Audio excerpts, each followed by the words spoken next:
नमस्कार। आयोन भारत बिहार झारखंड देख रहे हैं आप। बिहार की राजनीति में इस वक्त क्या चल रहा है ये समझना बड़ा कठिन है। देखिए ना, एक तरफ जहां बीजेपी के बड़े बड़े नेता ये दावा करते हैं कि बीजेपी का सीएम उम्मीदवार नीतीश कुमार ही होंगे।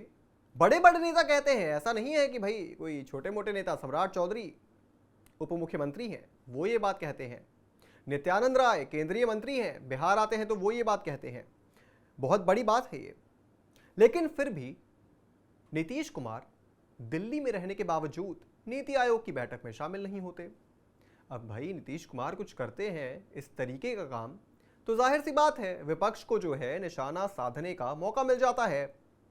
तो एक बार फिर से वही हो रहा है। सवाल उठ रहे हैं कि आखिर क्या नीतीश कुमार चुनाव नजदीक आते आते बीजेपी से मुंह फुला लेंगे? क्या नीतीश कुमार के मन में कुछ चल रहा है? जाहिर सी बात है उनका इतिहास देखते हुए सवाल खड़े हो रहे हैं। चलिए इस पर ज्यादा जानकारी के साथ मेरे साथ सीधे पटना से मौजूद हैं वरिष्ठ पत्रकार शैलेंद्र जी। सीधा उनके साथ जुड़ते हैं। शैलेंद्र जी, बहुत ही सीधा सादा सवाल है, नीति आयोग की मीटिंग से नीतीश की दूरी के क्या मायने हैं? क्योंकि इससे विपक्ष को निशाना साधने का मौका मिल गया है, और मौका मिल गया है तो जाहिर सी बात है कि अब इसको मुद्दा बनाया जाएगा। और नीति आयोग की मीटिंग में शामिल नहीं हुए तो एनडीए की मीटिंग में शामिल कैसे हो गए? नीतीश कुमार को लेकर सवाल उठ रहे हैं कि आखिर वो जब बैठक हुई नीति आयोग की, क्योंकि पहले से तय था कि वो बैठक में जाएंगे, लेकिन अंतिम समय में बैठक में नहीं आए। और लेकिन उसके बाद जो है जब बैठक चल रही थी लगभग उसी समय वो पटना से दिल्ली के लिए रवाना हुए। उनके साथ डिप्टी सीएम सम्राट चौधरी थे, और सम्राट जो है चौधरी के साथ वो जो है दिल्ली पहुंचे हैं। और दिल्ली में उन्होंने कहा कि एनडीए की बैठक में, एनडीए के मुख्यमंत्री हैं, उप मुख्यमंत्री, उनकी बैठक है, उसमें शामिल होने के लिए आए हैं। और आज जो है वो बैठक में शामिल हुए, लेकिन कुछ ही देर में निकल कर चले गए। और जिस तरह से विपक्ष की ओर से लगातार ये कहा जा रहा है कि टायर्ड मुख्यमंत्री हैं, तो ये हो सकता है कि मुख्यमंत्री की कोई अपनी निजी वजह हो, निजी परेशानियाँ हों, जिसकी वजह से वो जो है बैठकों में हिस्सा नहीं ले पा रहे हैं, या बैठकों में आते हैं तो कुछ देर में ही निकल जाते हैं। क्योंकि साफ तौर पे है जो बॉडी लैंग्वेज है और जिस तरह से निकले बीजेपी के नेता उनको अपने साथ ले जा रहे थे,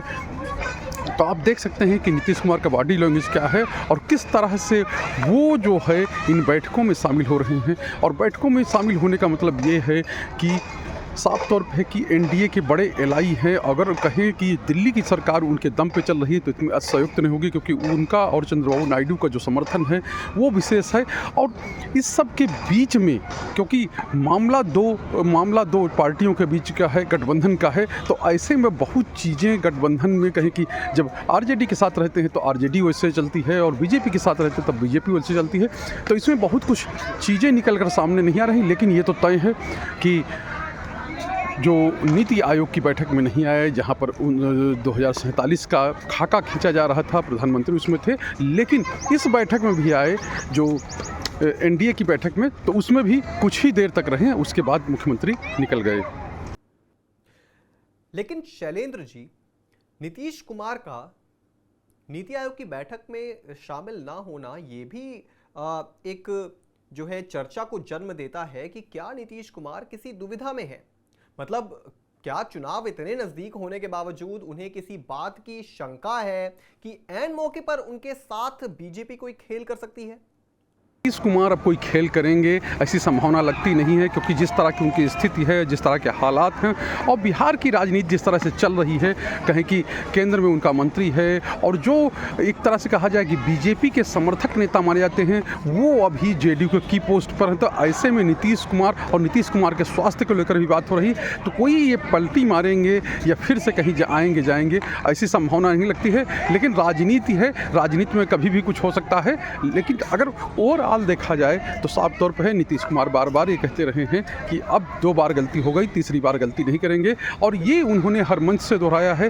बीजेपी के जितने भी बड़े नेता आए हैं, चाहे प्रधानमंत्री हों, चाहे जो केंद्रीय गृह मंत्री हैं अमित शाह वो भी आए हों तो उनके सामने भी वो वही बात कहते नजर आए हैं कि नहीं, अब 2 बार हो गया, अब तीसरी बार नहीं जाएंगे। तो साफ तौर पे है स्वास्थ्य भी उनका अच्छा नहीं है, स्वास्थ्य को लेकर भी समस्या बनी हुई है। तो ऐसे में कोई जोखिम वो उठाएंगे अपने दल को लेकर या नए दल के साथ जाने यानी आरजेडी के साथ जाने का, ऐसा कुछ लगता नहीं है, क्योंकि बिहार में भी सब चीज़ें एक तरह से कहा जाए उसी पैटर्न पे चल रही हैं जिस पैटर्न में चलना चाहिए। कुछ उज्ज्वल ही हैं, कोई ऐसा चीज़ नहीं दिख रही है जिससे ये लगे कि आने वाले दिन में बिहार में कुछ नई चीज़ हो सकती है।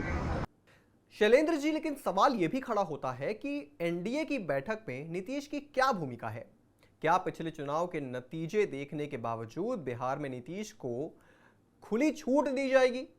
बीजेपी के क्या उन्हें खुली छूट देगी कि भाई आप अपने हिसाब से रणनीति बनाइए, अपने हिसाब से चुनाव की ओर आगे बढ़ते हुए एनडीए की कमान थामिए, जीत की दहलीज पार करवाइए? फिर बदल की बात है तो ये हो सकता है कि जब चुनाव के नतीजे आए तब कुछ चीज़ें हों और पहले से अंदर से तय कर लें, अंदर में कुछ चीज़ें तय हो जाएं या कुछ ऐसी चीज़ें डील हो जाए। लेकिन अभी कुछ होने वाला है ऐसा लगता नहीं है। अभी नीतीश कुमार हैं और सिर्फ नीतीश कुमार हैं, वही फ्रंट से लीड कर रहे हैं। भले ही उनका स्वास्थ्य को लेकर बात हो रही है, भले उनके टायर्ड होने की बात हो रही है, भले और चीज़ें हो रही हैं, लेकिन इसके बाद भी बीजेपी ऐसा कोई जोखिम नहीं उठाएगी। हाँ, ये चुनाव जब नतीजे आ जाएंगे तब क्या होता है ये देखने वाली बात होगी। लेकिन इसको अभी से कुछ चीज़ प्रेडिक्ट करना, अभी से इसके बारे में बात करना, अभी से उसके बारे में जो आगे की